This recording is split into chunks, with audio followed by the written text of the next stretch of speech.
Assalamualaikum warahmatullahi wabarakatuh. Bismillahirrahmanirrahim. Hamdan wa syukran lillah, salatan wa salaman ala rasulillah, amma ba'du. Anak-anakku, siswa-siswi SMA Negeri 1 Kedamaian yang dirahmati oleh Allah, syukur alhamdulillah pada kesempatan ini kita bisa belajar kembali pelajaran pendidikan agama Islam dan budi pekerti dalam bab tentang pernikahan di dalam Islam. Yang mana subtema kita kali ini adalah tata cara memilih pasangan. Pernikahan di dalam agama Islam merupakan sunnah Nabi Muhammad SAW. Barang siapa yang menikah, berarti dia telah menjalankan sunnah Rasulnya. Sebagaimana di dalam sabda Nabi dikatakan, An-nikahu sunnati, faman raghiba an sunnati falaisa minni. Pernikahan itu adalah sunnahku, dan barang siapa yang tidak suka dengan sunnahku, artinya tidak suka dengan pernikahan, falaisa minni, maka dia bukanlah golonganku. Jadi anak-anakku semua, barang siapa yang benci dengan pernikahan, maka bersiap-siaplah untuk tidak diakui sebagai umat Rasulullah Muhammad Sallallahu Alaihi Wasallam. Anak-anakku semua yang dirahmati oleh Allah, selanjutnya kita akan memperdalam bagaimana tata cara kita memilih pasangan.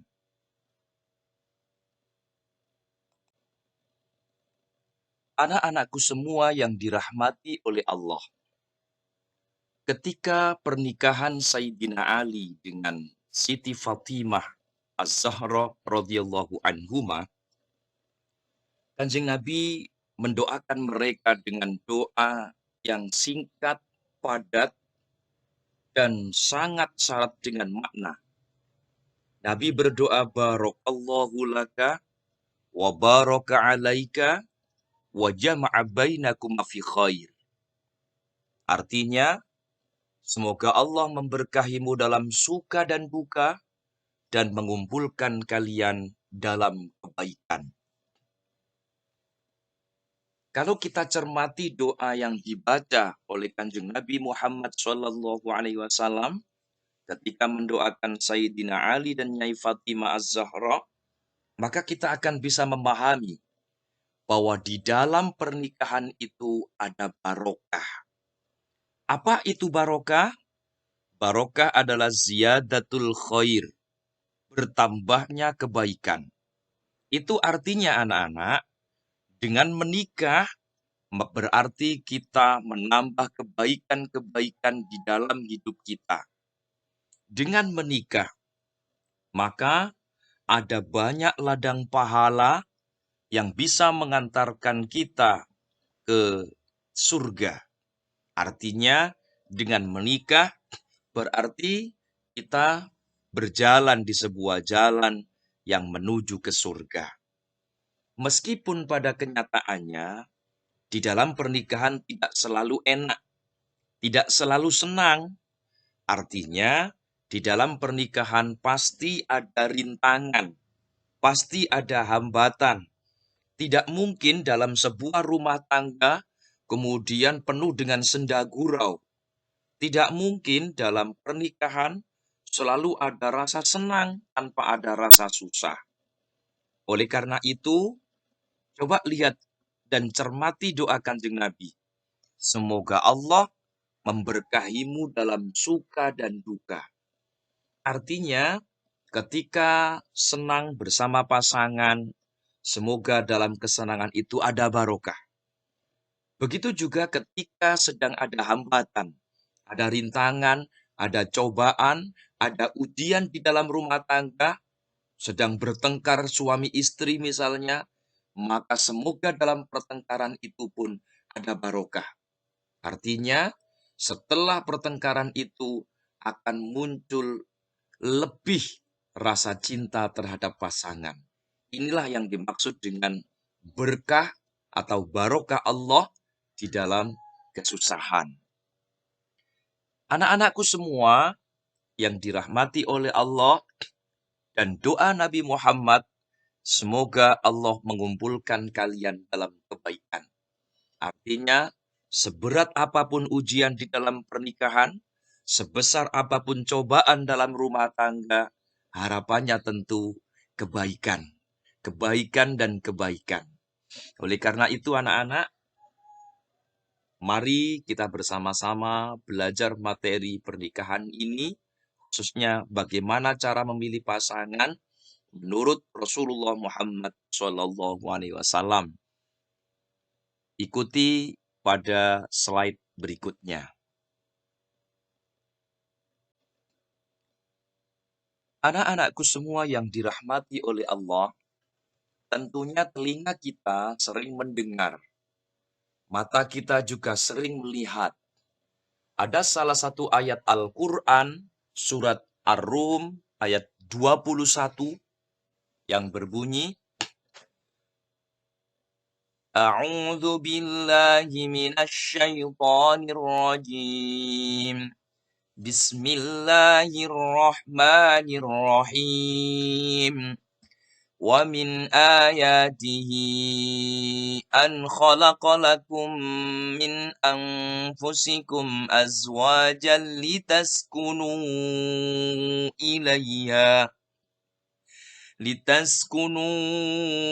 ilaiha wa ja'ala bainakum mawaddatan wa rahmah. Inna fi dzalika laayatin liqaumin yatafakkarun. Shadaqallahul azim. Coba perhatikan ayat ini anak-anak. Wa min ayatihi, dan di antara tanda-tanda kekuasaannya, kekuasaan Allah, an khalaqalakum, yaitu Allah menciptakan untukmu min anfusikum, ya, azwajan, istri-istri, min anfusikum, dari jenis kalian sendiri. Untuk apa? Litaskunu ilaiha, supaya kamu cenderung, ya, dan merasa tentram kepadanya. Ingat, bahwa tujuan pernikahan itu adalah agar kamu cenderung dan merasa tentram kepadanya. Itu artinya anak-anak, dengan menikah, harapannya kita ini bahagia. Harapannya hati kita ini ditentramkan oleh Allah Subhanahu wa taala. Wa ja'ala bainakum, dan Allah menjadikan di antara kamu apa? Mawaddatan, rasa kasih, warahmatan, dan rasa sayang. Allah menjadikan dengan di antara kalian, suami istri, setelah ada pernikahan, diharapkan adanya rasa kasih sayang. Inna fi dzalika laayatil liqaumin yatafakkarun. Sesungguhnya pada yang demikian itu benar-benar terdapat tanda-tanda bagi kaum yang berfikir. Coba perhatikan, ada sesuatu yang penting yang harus kita cermati anak-anak. Yang pertama, pada bagian pertama ayat ini ada kalimat an kholakolakum. Kata kholakoh. Sedangkan baris yang kedua diawali dengan wa ja'ala bainakum. Ada kata ja'ala. Kholako itu artinya menciptakan. Sedang ja'ala artinya menjadikan. Menurut para ulama, perbedaannya adalah kalau kata kholako menciptakan, ya, dengan menjadikan ini berbeda.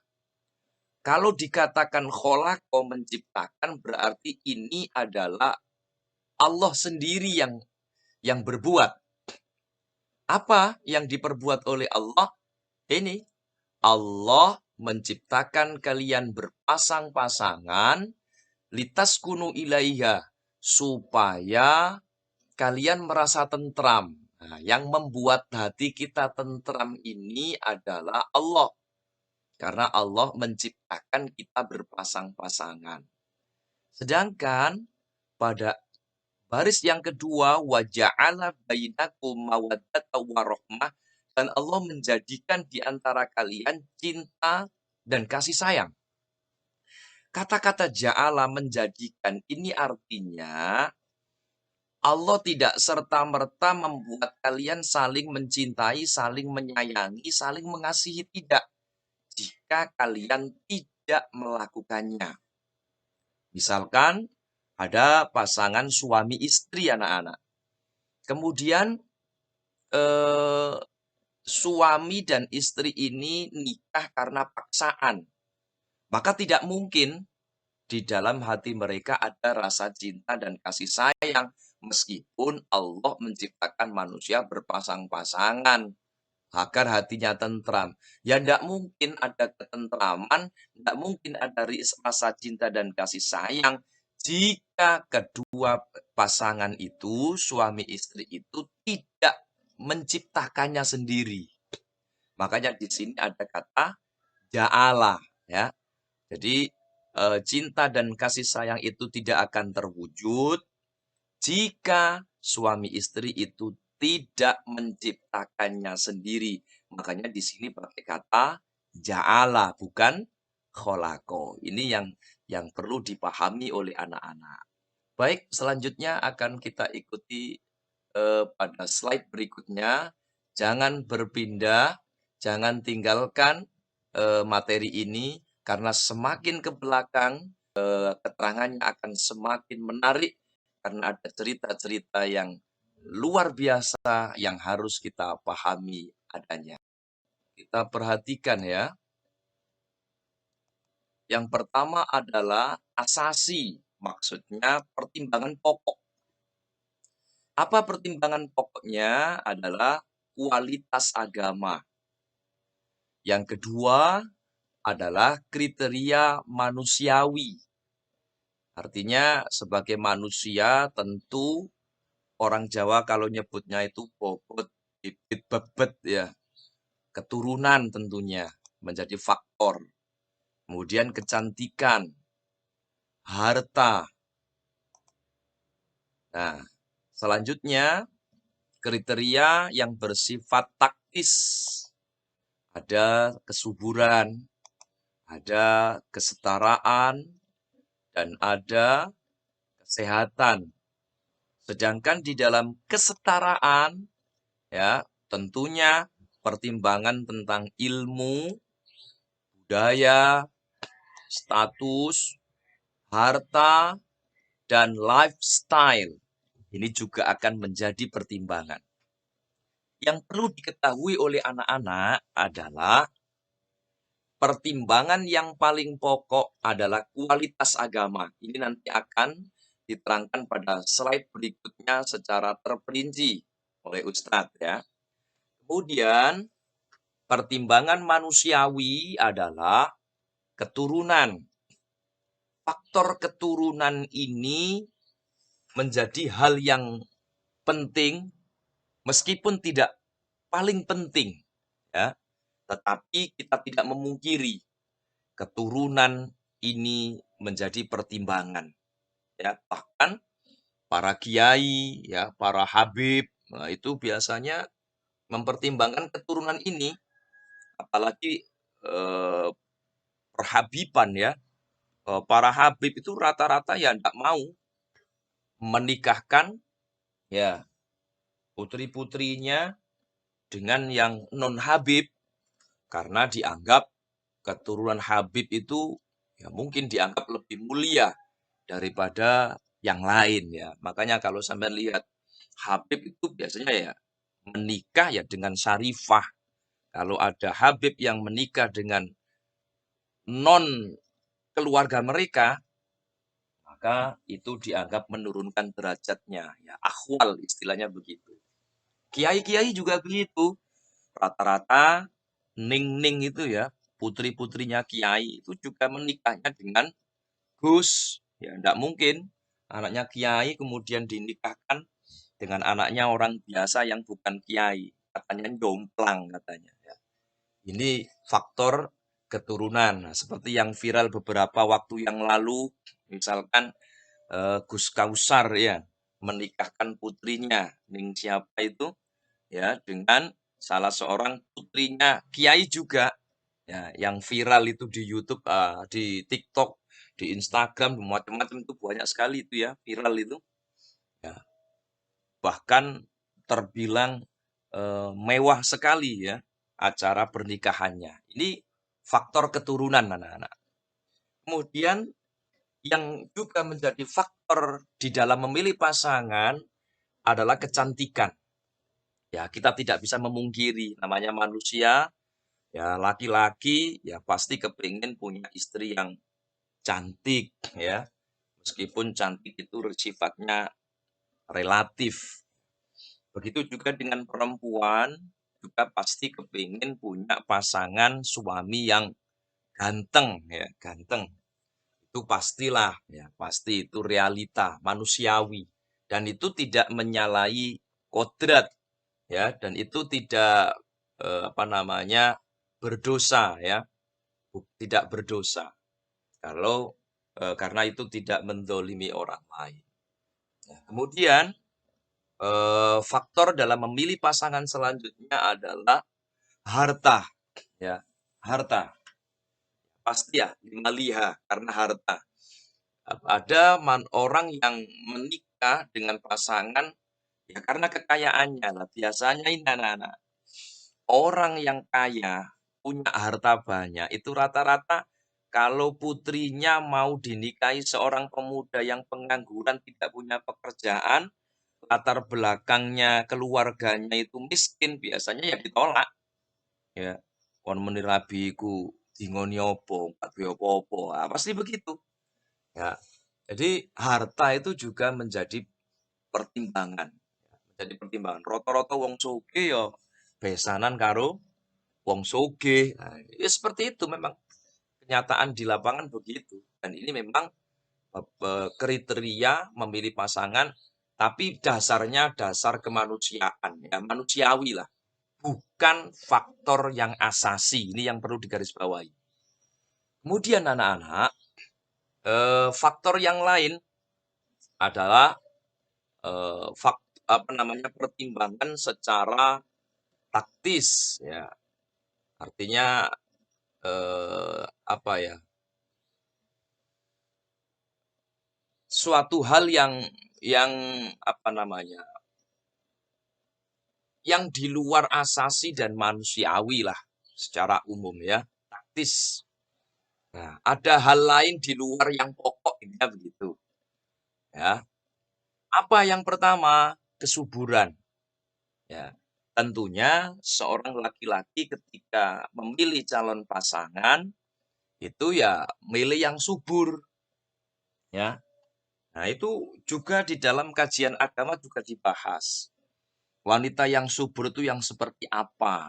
Nah, itu di dalam kitab-kitab pesantren itu juga disampaikan. Bahkan Nabi sendiri, Nabi Muhammad sendiri itu pernah menyampaikan tazawwajul wadud al-walud fa inni mukatsirum bikumul umam. Apa artinya? Kata Rasulullah, tazawwaju, menikahlah. Siapa yang harus dinikahi? Al-wadud. Wanita-wanita yang bersifat baik, karakter. Ini karakter ini juga menjadi pertimbangan. Ya, hal yang bersifat taktis. Ya, karakter. Nikahilah perempuan-perempuan yang sifat atau karakternya baik. Al-walud, keibuan. Apa maksudnya al-walud? Banyak anaknya. Dengan kata lain, al-walud itu artinya wanita yang subur. Ya, yang dimungkinkan bisa melahirkan banyak anak. Nah, ciri-cirinya wanita yang subur itu yang seperti apa ya? Tentunya nggak kurus-kurus amat lah ya, ya sedengan lah, ya nggak terlalu gendut, ya gemuk, tapi gemuknya itu seger begitulah, itu namanya subur ya. Ibarat tanah itu siap untuk ditanami begitu. Begitu juga dengan wanita, anak-anak. Wanita ketika memilih laki-laki juga sama. Yang dilihat juga adalah kesuburan. Jangan sampai menikah dengan laki-laki yang impoten. Ya, ngerti impoten nggih? Impoten itu ya tidak bisa berproduksi. Ya, apa namanya? Orang Jawa mengatakan peluh gitu ya. Jadi air spermanya encer, tidak kental sehingga apa namanya, sulit untuk membuahi ya, hingga akhirnya sulit untuk punya anak ya, impoten, kemaluannya itu loyo, ya, tidak bisa gereng begitu ya. Ini faktor kesuburan dan ini penting juga. Kemudian faktor kesetaraan. Nah, kadang-kadang ya tidak selalu sih, kadang-kadang seorang sarjana itu juga mendambakan pasangan yang sama-sama sarjana. Seorang guru juga mendambakan pasangan yang sama-sama guru, gitu ya.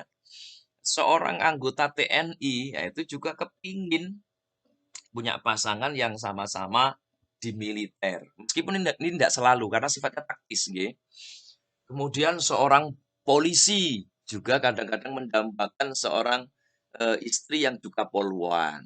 Nah, begitu juga seorang praktisi bela diri misalkan, anggota pencak silat, ya kepinginnya ya punya istri yang aktif di pencak silat. Di situ wajarlah ya seperti itu.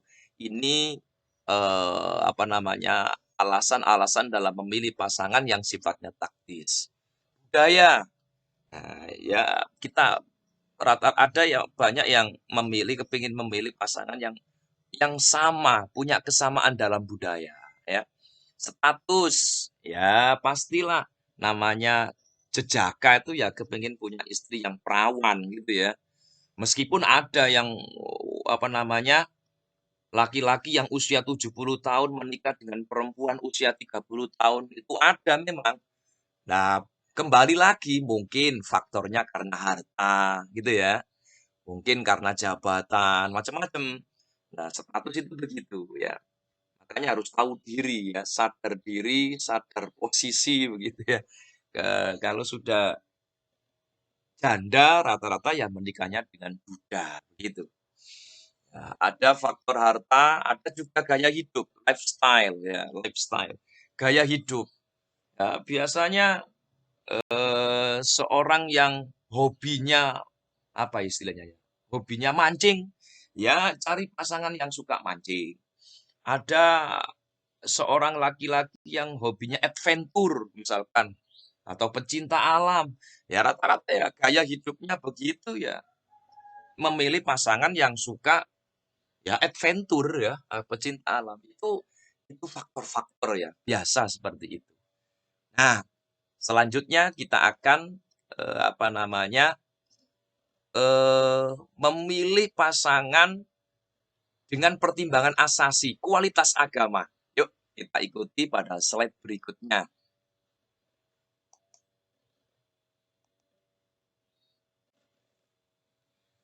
Anak-anakku semua yang dirahmati oleh Allah, sebagaimana janji saya tadi, bahwa semakin ke belakang, materi akan semakin menarik. Ya.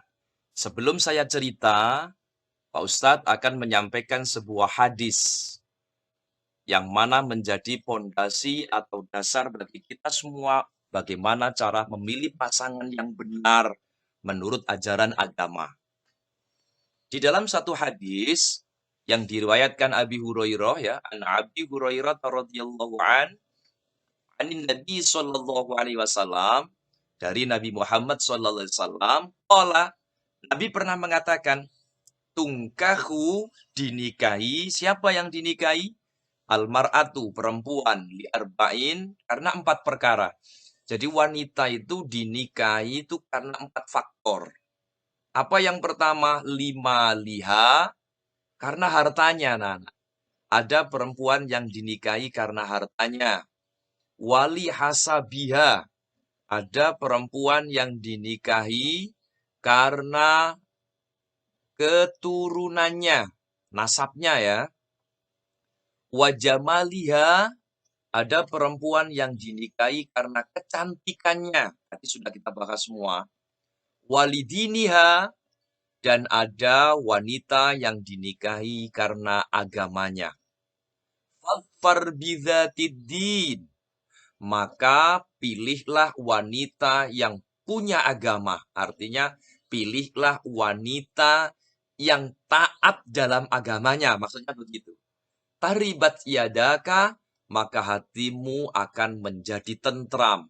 Rawahul Bukhari, riwayat Imam Al-Bukhari. Nah, dari sini jelas anak-anak bahwa yang paling asasi tadi ya kita sudah bahas, yang paling asasi adalah siapa? Agamanya ya. Meskipun ada yang menikah karena hartanya, karena nasabnya ya, keturunannya, karena kecantikannya maupun faktor yang bersifat taktis karena kesuburannya dan lain sebagainya, ingat bahwa rekomendasi dari Nabi Muhammad SAW adalah karena agama. Kalau kita memilih seorang wanita karena ketaatannya dalam beragama, maka insya Allah anak cucu yang kita nanti yang lahir akan menjadi anak cucu yang soleh, solihah. Nah, anak-anakku semua yang dirahmati oleh Allah, ada cerita yang sangat menarik ya. Di zaman Nabi Muhammad, ada seorang sahabat namanya Sa'ad As-Salmi. Sa'ad As-Salmi ini laki-laki yang jelek ya, kulitnya hitam, wajahnya hitam, nggak ada yang menarik sama sekali. Sehingga ketika Sa'ad As-Salmi ini meminang ya khitbah pada setiap wanita itu selalu ditolak. Ya karena itu tadi rata-rata yang mau menikah dengannya, yang mau dinikah olehnya maksud saya, itu adalah memakai faktor ya satu ketampanan tentunya ya, wajah, wali jamaliha ini loh.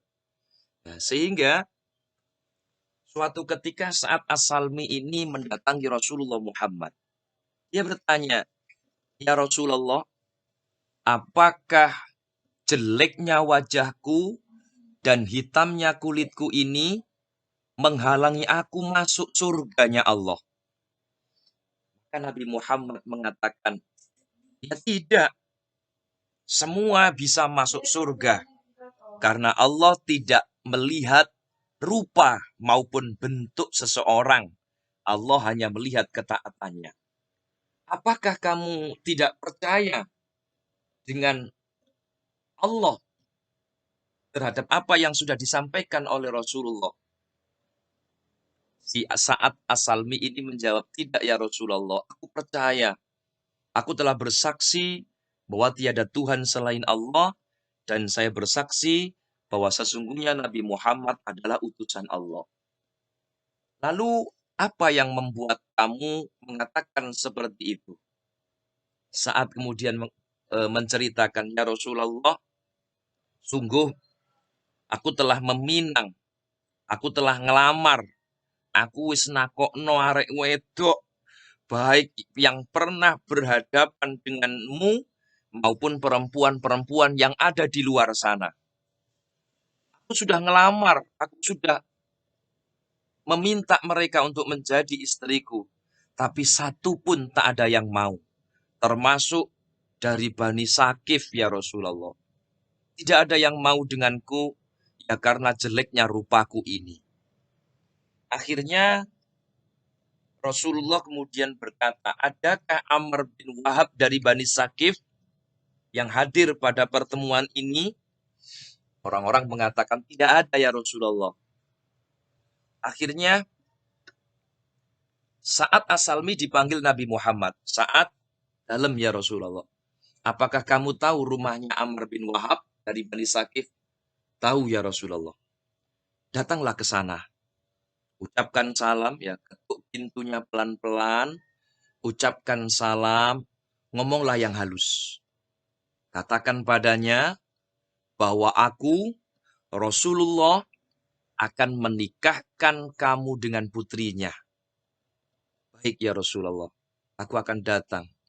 Dengan pedenya ya, saat As-Salmi yang kulitnya hitam, wajahnya jelek ini, karena dapat rekomendasi dari Nabi Muhammad, akhirnya dia berangkat ke Bani Sakif. Ingin menemui siapa? Menemui Amr bin Wahab dari Bani Sakif. Nah, setelah ia ketuk pintu dengan lembut, ia ucapkan salam dengan halus, ia ngomong kepada Amr bin Wahab, Tuan, saya diutus oleh Rasulullah Muhammad SAW kepadamu untuk menyampaikan dawuhnya beliau bahwa beliau akan menikahkan saya dengan putrimu yang cantik dan cerdas itu. Ya, sontak kaget si Amr bin Wahab ini. Bagaimana mungkin pemuda yang jelek, hitam kulitnya ini mau menikah dengan putriku yang cantik dan cerdas? Tidak mungkin lah. Nah ini ya, ya mungkin Amr bin Wahab ini pertimbangannya juga itu. Mosok anakku ayu oleh arek lanang, ireng ngelek bisa. Nah, ternyata mendengar ucapan Amr bin Wahab ini, si saat ini ya loyo kembali, lemes, dia pulang. Tetapi si anaknya perempuan ya, anak perempuan Amr bin Wahab ini mendengar ucapan orang tuanya. Dia bilang, ayah, kalau Rasulullah yang meminta agar dia menjadi suamiku, bukankah ini sebuah keberuntungan? Ayolah ya, ridho dengan putusan Allah dan Rasulullah Muhammad SAW. Mendengar ucapan putrinya ini, Amr bin Wahab tersentuh. Ya Allah, anakku nerimane koyok ngono. Arek lanang ngelek gelem nrimo. Akhirnya si Amr bin Wahab memutuskan untuk berangkat menemui Rasulullah Muhammad. Karena ia juga khawatir. Jangan-jangan nanti dapat teguran dari Allah. Ia temui Rasulullah Muhammad. Nah, setelah sampai di depan Rasulullah Muhammad, Kanjeng Nabi langsung menegur. Inikah Amr bin Wahab yang telah menolak atau melanggar perintah Rasulullah Muhammad? Amr kemudian mengatakan, iya ya Rasulullah, maafkan aku sudah memohon ampun kepada Allah. Aku tidak tahu kalau itu benar-benar engkau yang memintanya. Aku khawatir si Sa'ad As-Salmi itu mengatasnamakan dirimu hanya untuk ingin menikahi putriku. Kalau itu menjadi kehendakmu ya Rasulullah, aku terima si Sa'ad As-Salmi sebagai menantuku, tapi dengan syarat ia bisa menyiapkan mahar sebanyak 400 dirham. Seperti itu anak-anak. Ya, mahar itu akan aku siapkan. Maka Rasulullah kemudian memanggil Sa'ad As-Salmi untuk menyiapkan mahar 400 dirham. Saat kemudian mengatakan, ya Rasulullah, aku ini tidak punya apa-apa. Aku tidak punya harta sama sekali. Saat jangan khawatir. Berangkatlah menjumpai sahabat Utsman bin Affan, sahabat Abdurrahman bin Auf, dan sahabat Ali bin Abi Thalib. Maharmu ada pada mereka. Maka berangkatlah saat menemui Utsman bin Affan dan akhirnya mendapatkan 200 dirham. Kemudian menjumpai sahabat Abdurrahman bin Auf, ya, sahabat-sahabat yang kaya raya ini, akhirnya diberi uang 200 dirham. Nah, sebenarnya 400 dirham itu sudah cukup. Tetapi karena perintah Nabi Muhammad untuk menemui Sayyidina Ali, maka saat As-Salmi pun berangkat menemui Sayyidina Ali dan mendapatkan uang 200 dirham.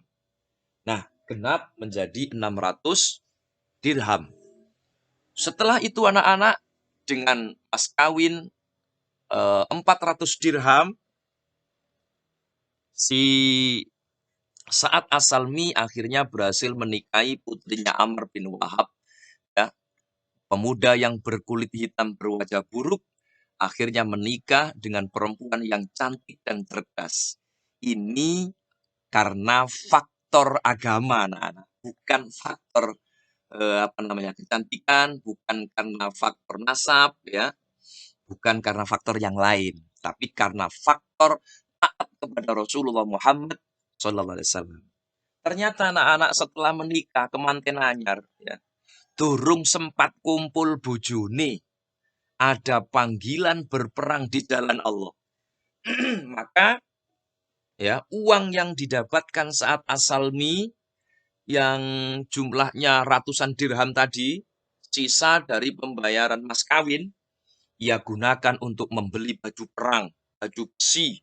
Karena ia hitam, ya, ia suka warna hitam. Ia milih baju besi yang berwarna hitam. Ia beli kuda. Berangkatlah saat As-Salmi berperang di jalan Allah, membela agama Islam. Karena ini panggilan jihad.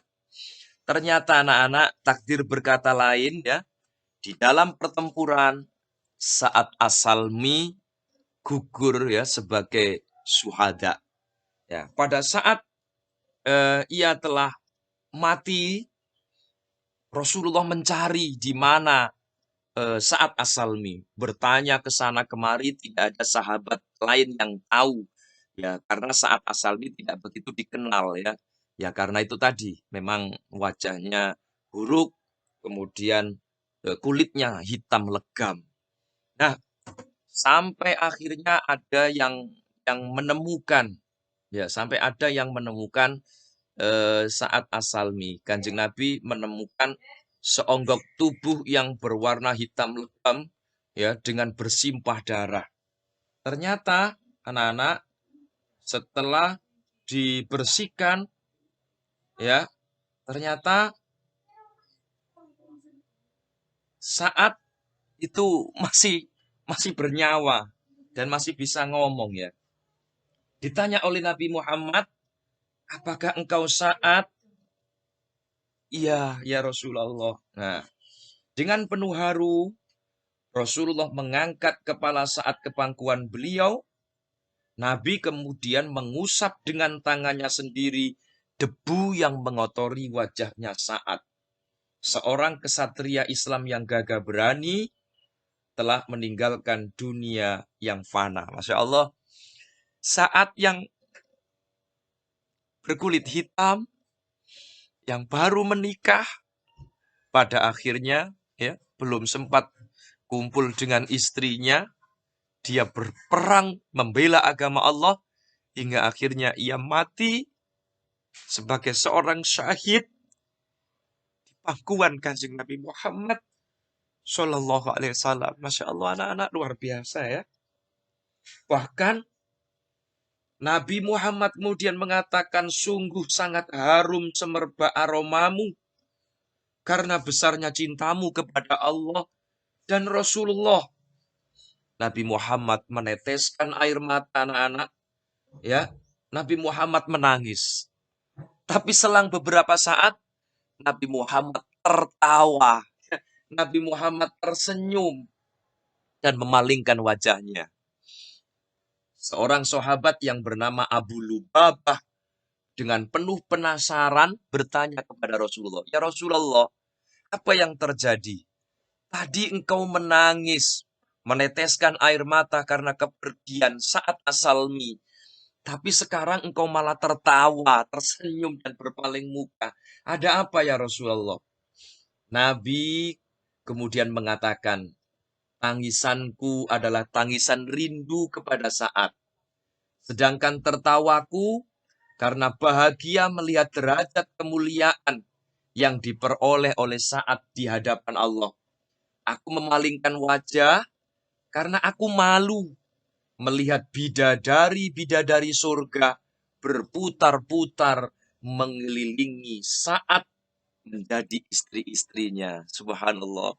Jadi saat itu anak-anak, saat As-Salmi ketika wafat di pangkuan Nabi, ternyata bidadari-bidadari surga itu turun mengelilingi beliau, ya, yang nanti akan menjadi istri-istrinya di surga nanti. Anak-anak, ini menjadi cerita yang luar biasa, pertimbangan buat kita bahwa memilih pasangan itu, ya, meskipun ada banyak faktor, tapi ingat, agama adalah faktor yang paling asasi. Agama menjadi pertimbangan yang paling pokok buat kita semua, ya. Jadi kebaikan akhlak, ketinggian derajat ketakwaan, tentunya ini yang harus menjadi pertimbangan yang paling pokok di antara kita di dalam memilih pasangan. Baik anak-anak, ini yang bisa disampaikan Pak Ustadz. Ya, semoga menjadi ilmu yang manfaat dan barokah dan menjadi pertimbangan kalian nanti suatu saat ketika memilih pasangan-pasangan hidup kalian. Semoga menjadi keberkahan bagi kita semua. Assalamualaikum warahmatullahi wabarakatuh.